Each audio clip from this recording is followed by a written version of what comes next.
Greetings, my friends, and welcome back to the Home Slice. I don't have a lot of time this morning, so I'll get pretty quick and I'll give a lot of the observations after the 3 weeks of carry. But today we launch our third out of 4 episode of ParaMilitary 2. Pardon my patched up finger here. I got a decent blister from camping. I was trying to light the fire and the stupid lighters, man, they get so hot. Today we have got another ParaMilitary 2 sent by my friend Calvin. This is a DLC coated Rex45 Steel ParaMilitary 2 with custom copper flytanium scales. The action is just about perfect, although I cannot operate it as well with my gimp finger here. But oh my goodness, the release on the compression lock and the sliding action is actually so good. I'm not doing it any justice here, but when I come back after the 3-week wrap up, I will show it off for you. But yeah, Rex45 Steel, the grip feels great. The copper feels really cool and kind of almost antique and patinaed itself. It's a really cool setup. Thanks for sending this along, Calvin. This Rex45 beauty is going to face off against a Spyderco Endura in HAP 40 steel, the sandwiched HAP 40 that Spyderco came out with a while back in the 2010s, I think.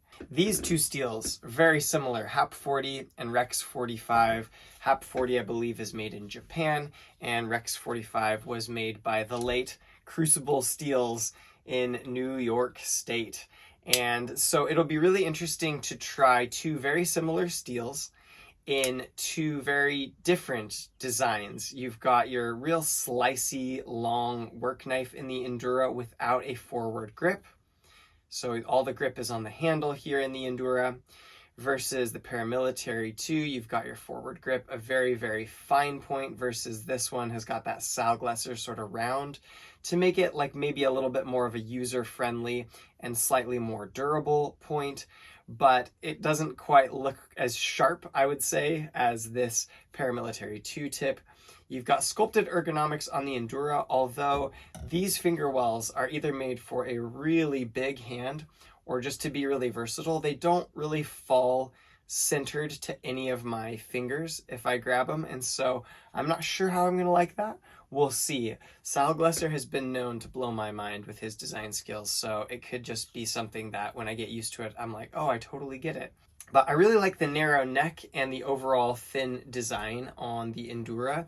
We'll see how the carry size treats me, and the closing action. I have not been able to lubricate this enough to be really pleasant to close yet, and I really struggle with my hand size to get my finger up there to be able to push this and get my finger up there to assist. So I'm usually knocking it against something or flinging it rather hard and trusting that like ricasso, that blade stop there.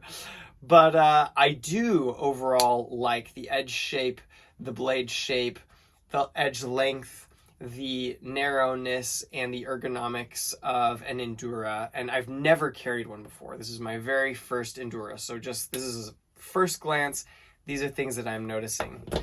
Against these two beauties, I have another steel to try before I send it back to Pete, which is M398. So I've got these 3D printed. I've been messing with 3D printing lately, but although I bought these actually, I think on Etsy, but I've got some 3D printed snap-on scales for this mule, and I'm going to try to make a 3D printed sheath for it so I can carry this in my pocket.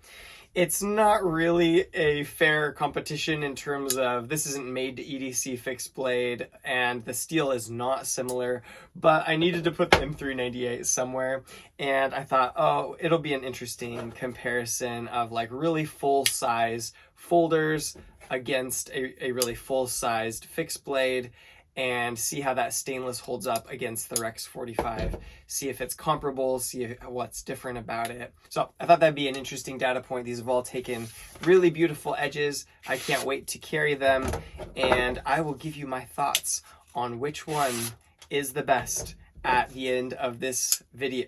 at the end of 3 weeks of use. Okay, back from 3 weeks of use, 1 week each.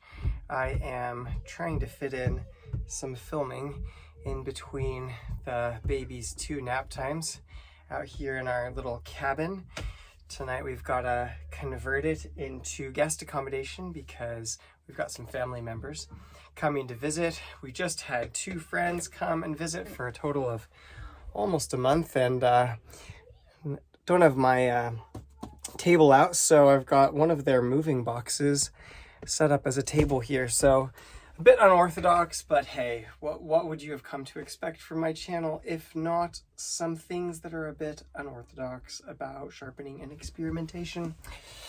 All right, we are in this ParaMilitary 2 VS Everything series, and I have to say that I do believe for sort of the first time in a really square and equal way, a normal shaped ParaMilitary 2 has actually won this phase. I love this ParaMilitary 2 that my friend Calvin sent me. Thank you so much for sending this along, Calvin. The Rex45 Steel is insane. I love Rex45. I carried a Spyderco Military for almost 5 years, and it had CPM M4 steel in it. And I find this Rex45 to be pretty similar to CPM M4 in all of the ways, all of the things that I always loved about M4. I find to be pretty similar, but I do find that it sharpens a little bit easier, and it just seems to really like to hold that keen edge even a little more than M4. I was always pleased with M4. I really like M4. But this Rex45 is probably even just a little step up. I don't know if that sort of fits with your guys' use cases and what you guys observe, but I'm gonna have to declare this copper-handled Rex45 PM2 the winner over the other 2. However, I had a really enjoyable test drive of this Spyderco Endura. For me, the ergonomics on it don't make quite as much sense for my hand. I can kind of fit 2 fingers in here, and one fits in a bit, like 2/3 of that, and then it's hard to fit it without one of my hands resting on one of those bumps. So it's a little bit less intuitive for me in my use than the sort of palm swell of the ParaMilitary 2. I definitely prefer the choke up position and the palm swell over the shaping on the Endura. But that said, the Endura is a brilliant knife. This is way sliceier in its shape than the ParaMilitary 2. However, the keen edge that Rex45 held really meant, this is HAP 40 by the way, it really meant that they just really performed neck and neck because of the keenness of the edge. HAP 40 is a very similar steel. This is a bit of an older knife. I'm not sure if their heat treatment had changed, but I didn't notice huge differences between the HAP 40 performance, which is kind of your Japanese variant of a very similar steel, to Rex45, which I believe is your USA made variant of a very similar steel. Loved both of them so much, but I have to give the win to the ParaMilitary 2. I also carried, got a fun little 3D printed clip case. This Spyderco Mule, an M398, as you saw at the beginning of the video. Love M398. I like the shaping, the geometry, the near the edge geometry of how thick the edge is and the tapering of the grind is better on this Mule. I've never actually carried a Mule that much for everyday carry. I used to have one in the PSF 27 or whatever it was, that D2 variant is a spray form D2. It was a nice knife, but I was a bit afraid to use it because I put this like special micarta handle on it, and then the sheath I got was like a little bit big, and I just never put that much use to it. But I found this guy who gave a 3D printed pattern for a little clip sheath, and I've just been carrying it in a cargo pocket with 3D printed scales that I bought on Etsy, although now I've learned how to do 3D printing, I could probably do it myself. And clip-on 3D printed scales and a clip-on 3D printed sheath. This works like a dream. The guy who did this, designed this, did the ergonomic shaping really, really well.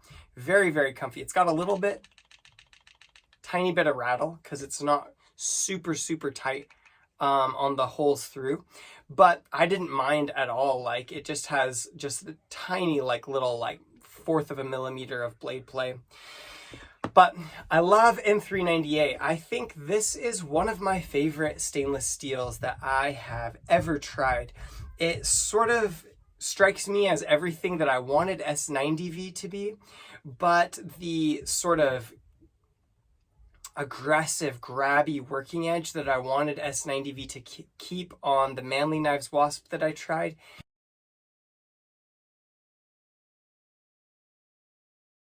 With the dual grit edge that I put on it, which is possibly the problem, it just didn't quite have that grab that I wanted throughout the early use of the knife. But this M398 has absolutely delivered.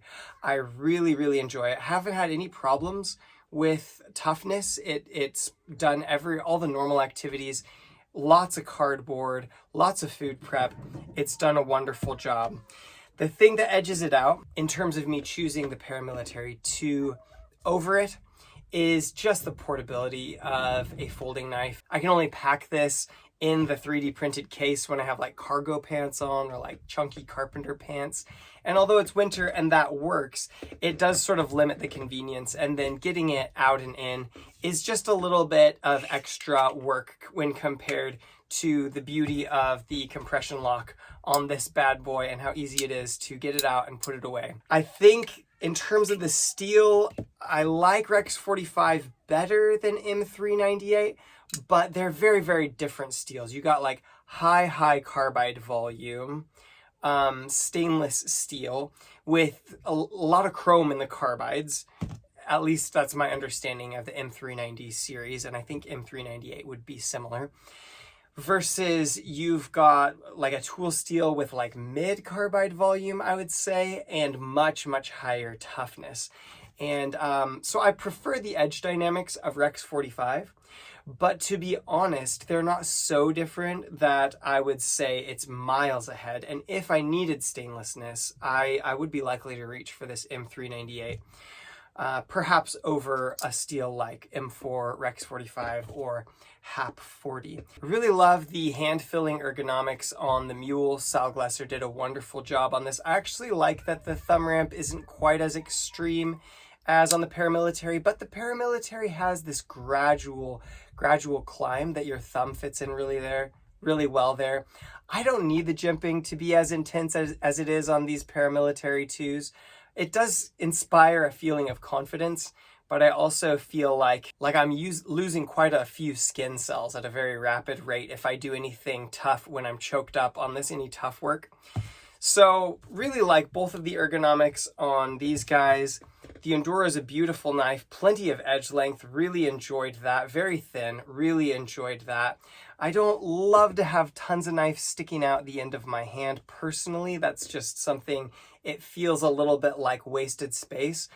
Unless I suppose you've got the choke up position, then it's like that's sticking out because I'm choked up, and if I come out, then there's nothing really sticking out. Not much anyway. So I guess for me, you get beyond a certain edge length with these guys and I'm like, oh, like it seems like we've got a lot of distance there and we could have spared a little bit of stop or ricasso there. I recognize that's a carry preference. I know there'll be a lot of old school guys who'll be like, that's the stop so you can close it with one hand. And I totally get that.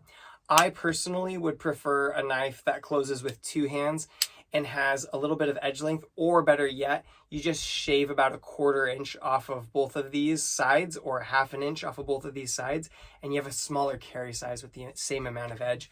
I recognize that's a young guy thing. I recognize that's a me thing. And so I know you guys can argue with me in the comments if you care to. And I know there's a bunch of Enduro lovers out there. I think you guys are very wise. The tip on this, I really liked the rounding on the tip. It made it behave sort of predictably when I'm like coring an apple or something like that. Really loved the blade shaping on the Endura. I'm okay with backlocks, but I really prefer, if I can, to get a backlock that I can press the button and give a little assist with your finger. And on an Enduro with my hand size, it's a little painful to kind of get that. I'm struggling to accomplish it right now. And so I think on a backlock model, I don't mind backlocks. I like it if they're easy and smooth to close with one hand. You can accomplish that with the Endura.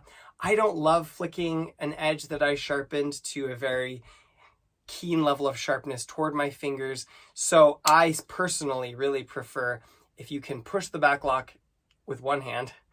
I can't right now with one hand because my thumb is hurting. And then get your finger in that Spidey hole to get it started and then get everything out of the way. So because of that, I have ordered my first ever Delica. I think what the Endura has taught me is that the slicey beauty that is the Endura, I probably will really like if I had it in a slightly smaller package. I think I could live with a little less edge length, and I really, really, really like the carry size of the Delica. So I have just ordered, because they went on sale a little while ago, a K390 Delica, which is back ordered presently, but someday it will get here, and I can tell you guys if the Delica is everything that I had hoped the Endura might be. Really like this knife design. If it was the only thing that I tested, I would be raving and raving about HAP 40 because it's amazing. However, in the presence of a custom exclusive Rex45 ParaMilitary 2 with solid copper scales, which is not super fair, I suppose, and an M398 Mule, I'm gonna say no to that. Really love M398, super excited to see it come out in folding knives. I like the Mule, I like the Mule design. This particular 3D printed fixed blade EDC configuration works okay for me. I enjoyed carrying this knife a lot. I'll be carrying a Maximate Mule next in the next episode. But overall, I have to say, the first non-custom ParaMilitary 2 has won in the PM2 VS Everything series, which means now we've had a custom PM2 win and a Chaparral, and now another PM2 that's more of a normal configuration, not a reblade. So the next episode is the tiebreaker. If the next episode, the ParaMilitary 2 wins, the ParaMilitary 2s will have won over half of them, and normal ParaMilitary 2s will have won half of the episodes. So it'll be a big win for the PM2 design. Next up, we do have a 15V ParaMilitary 2, and it's going up against some K390 in a really beautiful Spyderco model and a Maximate Mule. So it's going to be a big edge retention shootout, over which I will see you guys in the next episode. Thanks for stopping by. For now, I'll just say peace out from the home slice to all you guys. Take care. Bye.